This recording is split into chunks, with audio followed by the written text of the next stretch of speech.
Buenos días, profesora. Buenos días, compañeros. Hoy les venimos a presentar nuestra exposición final de fisiología junto a mis compañeros Juan Francisco Mendoza, Matías Selfic, Javiera Tapia y quien les habla, Felipe Ulloa. Yo, primero que todo, les voy a comenzar hablando de las adaptaciones agudas y adaptaciones crónicas, ¿ya? Les voy a hablar primero de la adaptación inmediata, que es la adaptación aguda. ¿Ya? Según el manual de la NSCA, Fundamentos del Entrenamiento, define estas adaptaciones agudas como cambios a corto plazo que se producen en el sistema neuromuscular durante una sesión de entrenamiento y justo después de esta dan a lugar a las adaptaciones crónicas que son las que les voy a hablar después, ¿ya? En estas adaptaciones agudas se producen cambios neurológicos en el entrenamiento de la fuerza, en el entrenamiento de la resistencia o en la actividad física o en cualquier ejercicio físico requiere la activación del músculo esquelético, ¿ya? Este proceso de activación comprende la generación de un potencial de acción en la membrana celular, ¿ya? O de la membrana muscular o célula muscular, que todos conocemos el sarcolema, ¿ya? Mediante la liberación de acetilcolina, perdón, de la neurona motora alfa, que inerva, o sea, estimula una célula muscular determinada. En la adaptación aguda también se producen cambios musculares. Durante una serie de ejercicios, los músculos experimentan tremendas fatigas, ¿ya? Aunque la fatiga es un fenómeno muy complejo, estamos claros que los cambios inmediatos que se producen en la célula muscular se encuentra una acumulación tremenda de metabolitos y la depresión de los sustratos energéticos, perdón. En estos, la adaptación crónica es fundamental. ¿Por qué? Porque estos cambios a largo plazo, ya en la estructura y en las funciones corporales de cada uno, como consecuencias del entrenamiento, las adaptaciones crónicas que se observan en el entrenamiento prolongado son el aumento de la fuerza y la masa muscular, el aumento de la resistencia. También se producen otros cambios en las concentraciones del músculo y sustratos energéticos que pueden influir en la resistencia muscular, ¿ya? Entre los cambios neurológicos que produce la adaptación crónica, se cree que durante las fases iniciales de los programas de entrenamiento, entre 1 y 2 meses, los factores neurales son los que influyen de forma más importante en el aumento de la resistencia y la fuerza, ¿ya? Por último, en las adaptaciones también se provocan cambios en el tejido muscular, en los músculos, en los tendones, en los ligamentos, ¿ya? La adaptación más evidente son los que se producen en el músculo esquelético.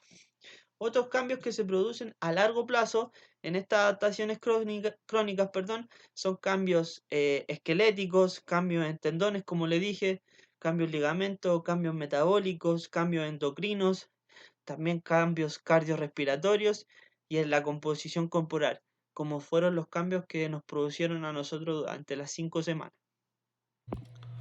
Hola, mi nombre es Matías y hoy les voy a explicar con qué hormona relacionamos nuestro entrenamiento o ejercicio. Nosotros logramos relacionar nuestro entrenamiento con la hormona de la adrenalina. Esta hormona es parte de los neurotransmisores llamados catecolaminas. Catecolaminas, sí, así es. El rol de estos neurotransmisores es fundamental, pues se encarga de procesos como la cognición, el aprendizaje, la emoción, la memoria, el control de la motricidad y la regulación de nuestro sistema endocrino. Además, la adrenalina y la noradrenalina forman parte de estas catecolaminas. Bueno, en los aumentos de las catecolaminas se asocian al aumento de la frecuencia cardíaca y de los niveles de glucosa y la activación del sistema nervioso parasimpático. La adrenalina está en el lugar de producción, es la glándula suprarrenal, y la acción que tiene esta adrenalina dentro del ejercicio es la siguiente. Aumenta, como dije, aumenta los niveles de glucosa y de la frecuencia cardíaca. También aumenta el nivel de ácidos grasos en el torrente sanguíneo. A su vez, aumenta la tensión arterial y también dilata todas las vías aéreas. Esto quiere decir que dilata desde el conducto nasal hacia el pulmón. También, gracias a la adrenalina, podemos ver un aumento en la eficacia de nuestra contracción muscular. Además de todo esto, mejora nuestro estado de alerta y, y nuestro estado mental. Bueno, ¿cómo podemos nosotros notar que se va a producir la adrenalina? Para esto necesitamos que nuestro ejercicio sea de fuerza máxima, de corta duración, como por ejemplo HIIT, Tabata, todo lo que sea con máximo de repeticiones, mínimo de tiempo, fuerza máxima, fuerza explosiva. Todo esto tiene que ver con la adrenalina. Pues al ser un evento como estresante un evento estresante, hacer un tipo de ejercicio de mucha fuerza, la libera sin problemas. En cuanto al ejercicio, la adrenalina responde rápidamente. De hecho, hay un incremento anticipatorio como preparación en la parte de la activación, en el calentamiento. También se está liberando un poco de adrenalina, no en grandes cantidades, pero sí se empieza a liberar para preparar nuestro cuerpo a un evento estresante como sería en este caso el entrenamiento. No hay que vincular tampoco estrés a algo malo, porque un evento estresante o estrés puede ser cualquier cosa que ponga en alerta al cuerpo o al organismo humano. En este caso, hacer ejercicio, algo repentino que suceda, porque uno está acostumbrado a estrés, poco menos que piensa que es un problema mental, pero no es así. El estrés es un evento que altera o pone en alerta a nuestro sistema. Eso es un evento estresivo o estresante. Bueno, como dije, esta adrenalina solo se consigue con ejercicios de máxima repetición en mínimo de tiempo.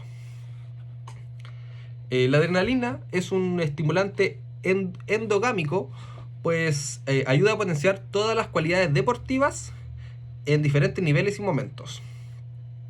Como por ejemplo, estamos en medio de un partido, ya sea de fútbol, básquetbol, y necesitamos último minuto, último gol, por así decir, últimos puntos. Cuando estamos jugando todo por todo, se activa totalmente la adrenalina para poder conseguir nuestra mayor eficacia de movimiento, para también tener una mayor eficacia en la contracción muscular. A su vez, en los deportes extremos o de riesgo, ahí sí que todavía se libera mayores cantidades de adrenalina, como por ejemplo rafting, todos estos deportes que son extremos, lanzarse en paracaídas, todos esos deportes sí que liberan grandes cantidades de adrenalina. Bueno, estas serían las cualidades y todas las características que tiene la adrenalina y que nos hace y que la libera y qué beneficios obtenemos gracias a esa liberación de adrenalina durante el ejercicio. Muchas gracias. Bueno, a continuación voy a explicar brevemente el tipo de entrenamiento que realizamos y qué fue lo que realizamos. Bueno, antes de comenzar de explicar sobre cuál fue el tipo de entrenamiento, cabe destacar que el porcentaje de trabajo que nosotros decidimos realizar eh, como grupo fue trabajar a un 80% de trabajo, valga la redundancia, y principalmente el entrenamiento fue un entrenamiento HIIT, puesto que eran entrenamientos de 40 segundos y con un descanso muy corto, donde a continuación les voy a explicar un poco más detallado. Eh, bueno, el entrenamiento en sí duraba 40 segundos cada ejercicio. Había una micro pausa de 20 segundos de descanso para pasar al siguiente ejercicio y una macro pausa de 2 minutos para pasar a lo que es la siguiente estación. Eh, el entrenamiento estaba eh, formado, por decirlo así, por 4 estaciones. Eran 4 estaciones, las cuales tenían, cada estación tenía 3 series. Entonces, cada estación, al tener 3 series y tener 3 ejercicios, se realizaban primeramente estos 3 ejercicios en orden, 40 segundos de ejercicio por 20 de descanso. Se pasaba al siguiente ejercicio y se repetía lo mismo, 40 de trabajo por 20 de descanso, hasta completar estos 3 ejercicios, y ahí podíamos completar lo que era una serie y debíamos repetirlo 3 veces. Al completar estas 3 series, podíamos darle paso a lo que era la segunda estación, y ahí podíamos descansar 2 minutos. Y volvíamos a repetir lo mismo, 40 de trabajo por 20 de descanso por los 3 ejercicios, realizábamos las 3 series y hacíamos la macro pausa de 2 minutos, hasta poder completar eh, lo que eran las 4 estaciones. Bueno, y eso principalmente fue nuestro entrenamiento, donde se encontraban ejercicios de burpee, ejercicios de skipping, ejercicios también de los conocidos jumping jack, eh, mucha sentadilla también, sentadilla isométrica, un poco de pliometría y plancha también variada, no tan solo quieto, sino que con toque de hombro o toque de pies, y entre muchos ejercicios más. Bueno, respecto a los parámetros iniciales de los resultados pre y post entrenamiento, se pueden ver reflejados en la siguiente imagen, donde se encuentra la tabla de la primera autoevaluación, luego tenemos la tabla de la segunda autoevaluación y una tercera tabla que es una tabla comparativa. En la segunda tabla de la segunda autoevaluación podemos ver los cambios que están en números rojos. Bueno, hubieron igual un par de cambios a lo que son los números. Si nos vamos a lo que son la última tabla, que es la tabla comparativa, podemos ver por cada integrante cuáles fueron los cambios. Matías Elfig, en su frecuencia cardíaca en reposo, aumentó de 60 a 68. En la frecuencia cardíaca máxima respecto a la fórmula de Tanaka, la mantuvo en 192. En su frecuencia respiratoria también la mantuvo en 20, y su consumo de oxígeno con el test de Harvard la bajó de 88 a 87, estando en una escala de consumo de oxígeno bueno. Juan Francisco Mendoza, su frecuencia cardíaca reposo la mantuvo en 64. Su frecuencia cardíaca máxima respecto a la fórmula Tanaka la bajó de 192 a 191. Su frecuencia respiratoria la aumentó de 19 a 20. Y su consumo de oxígeno en el test de Harvard también lo aumentó de 88 a 93, subiendo a la escala de excelente. Javiera Tapia, su frecuencia cardíaca en reposo bajó de 52 a 44. Su frecuencia cardíaca máxima respecto a Tanaka se mantuvo en 194. Su frecuencia respiratoria la bajó de 18 a 17, y su consumo de oxígeno respecto al test de Harvard lo bajó de 65 a 61, estando en una escala primeramente en la primera autoevaluación medio y ahora en débil. Y Felipe Ulloa, su frecuencia cardíaca en reposo la bajó de 64 a 60. Su frecuencia cardíaca máxima la mantuvo en 191.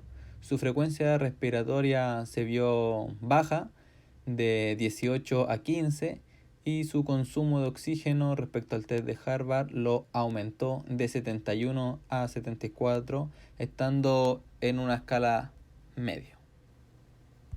Bueno, respecto a cómo he evolucionado o cuáles han sido mis cambios respecto a estas 5 semanas de entrenamiento, la verdad es que en sí no he notado muchos cambios en mí, puesto que siempre he llevado una vida activa, siempre he hecho deporte, siempre me estoy moviendo, por ende siempre me he sentido como de la misma forma, si así se podría decir.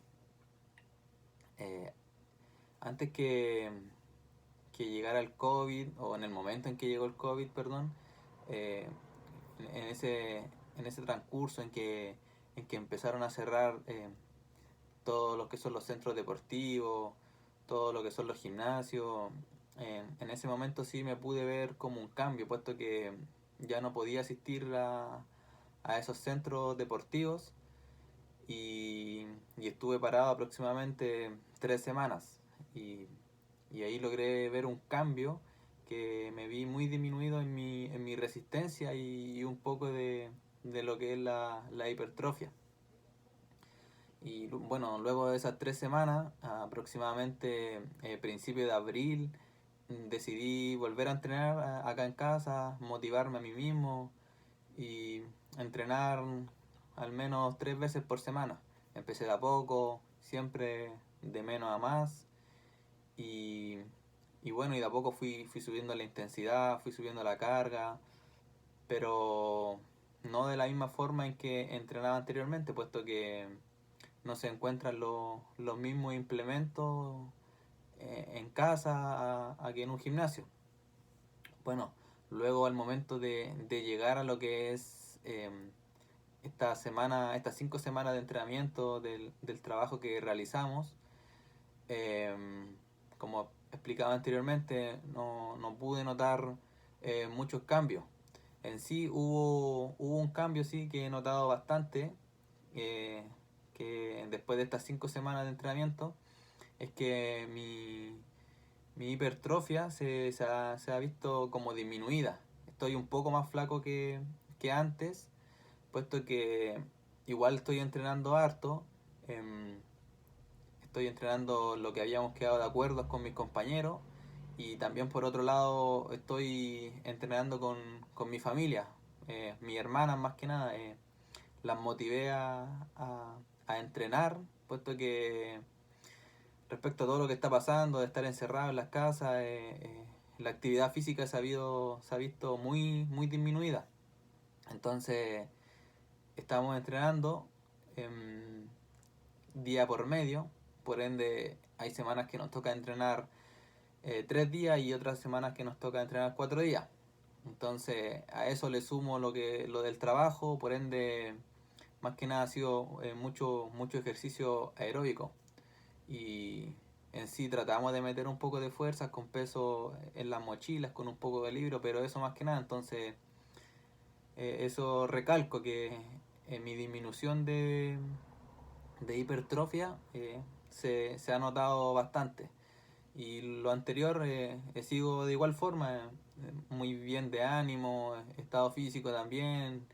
Mi resistencia sí, yo en sí la siento de igual forma, una buena resistencia creo, pero en sí respecto a los datos de la autoevaluación, sí noté ver un cambio, puesto que en el consumo de oxígeno, en el test que realizamos de Harvard, em, me dio un número respecto a lo que es la fórmula de 88, en donde se encontraba en una escala de bueno, y en la segunda autoevaluación eh, noté que me cansé mucho menos que en el primero y mi número se vio aumentado.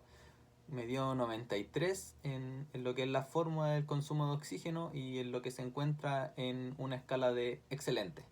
Entonces podríamos decir que mi resistencia se vio un poco más mejorada que a lo que tenía anteriormente. Y bueno, eso más que nada, como dije anteriormente, el cambio de la hipertrofia en que he disminuido y un poco de lo que es la mejora de la resistencia. Bueno, en lo personal, los cambios que se produjeron en mí durante estas 5 semanas no fueron muchos. Bueno, yo creo que a nadie se le puede hacer un análisis solo con 5 semanas de entrenamiento. Yo creo que después de 2 o 3 meses ya se empiezan a producir cambios físicos y psicológicos y también estéticos, ya. Pero en este momento de pandemia sirve mucho para mantenerse saludable, también para controlar un poco la ansiedad que produce el encierro. También me ayudó a mí a regularizar el sueño, que lo tenía bastante cambiado con este tema de estar encerrado. Y, y me ayuda más que nada a estar saludable, ya que es la única opción que tenemos, hacer ejercicio en casa. El único cambio que puedo notar considerable es el del sueño. También ya no despertaba cansado, no despertaba ansioso, no despertaba triste o depresivo, como se le puede llamar. Pero eso, no, no podría hacer un análisis más completo, ya que fueron solo 5 semanas. Bueno, mi respuesta a la semana de entrenamiento y al tipo de entrenamiento, en mi caso, al igual que dijo mi compañero Matías, comencé con anterioridad a entrenar 3 o 4 veces aproximadamente por semana. Luego empezó la semana de estos entrenamientos que diseñó mi compañero, las cuales tuve que suspender producto de un contagio COVID, el cual, si bien no estuve mal a comparación como muchas otras personas, tuve que tener aproximadamente 3 semanas de descanso y de no realizar actividad física. En un principio porque me agitaba mucho, me sentía cansada todo el tiempo y en ocasiones presentaba fiebre, y además porque anímicamente tampoco estaba bien, ya que aquello te produce un agotamiento mental importante y por ende también físico. Después de eso entrené un par de veces, pero aún así no logré obviamente alcanzar un rendimiento el cual me ayude a obtener mejoras a comparación con mi rendimiento pasado, y por ende tampoco obtener resultados significativos y mejores en comparación a la medicina anterior. Durante este tiempo que hemos llevado de entrenamiento de casi 7 semanas, la verdad es que yo comencé un poco antes, cuando empezó todo esto del COVID. He notado varios cambios significativos tanto en mi cuerpo como en mi rendimiento. En un principio, cuando yo empecé a hacer este entrenamiento que hicimos entre todos, el HIIT, la verdad es que no me costó terminarlo, y cuando al final terminé prácticamente exhausto, como que necesitaba reposo. Pero eso con el tiempo fue cambiando, y a su vez también logré obtener un poco de hipertrofia. También lo he ido acompañando con buena alimentación para poder generar una hipertrofia correcta. A su vez también he notado significativos cambios en la resistencia tanto muscular localizada como en la resistencia aeróbica. Pues también, aparte de hacer solo el HIIT, he estado haciendo bicicleta estática. Entonces creo que el entrenamiento me ha ayudado a aumentar mi resistencia, también un poco de estética porque estaba un poco más gordo, tenía más masa grasa. Y ahora con todo esto, con el entrenamiento y también estoy con un nutricionista, he podido regular todo eso y equilibrar tanto el entrenamiento con la comida, y así lograr un complemento perfecto. Es por esto que como cambio he notado, como dije, aumento de la resistencia muscular localizada, aumento de la resistencia aeróbica, un cambio estético, he generado hipertrofia y eso, la verdad. También he entrenado todos los días que hemos quedado de acuerdo, y hemos hecho todo paso a paso. Muchas gracias. En conclusión, el entrenamiento que nuestro grupo realizó fue de tipo HIIT. Aquel fue básicamente muy intenso, en el cual alternamos tanto esfuerzos como recuperaciones. El éxito, por decirlo así, de nuestro entrenamiento reside que al llegar a altas intensidades y a una elevada temperatura corporal, el cuerpo sigue quemando grasa mientras se recuperaba. Asimismo, los intervalos del circuito se dividieron en fases de esfuerzo de no más de 60 segundos, en las que se entrenó con la mayor intensidad posible y una frecuencia cardiorrespiratoria máxima, y otra de menor esfuerzo que sirvió de recuperación y que duró lo mismo o el doble que las de mayor exigencia.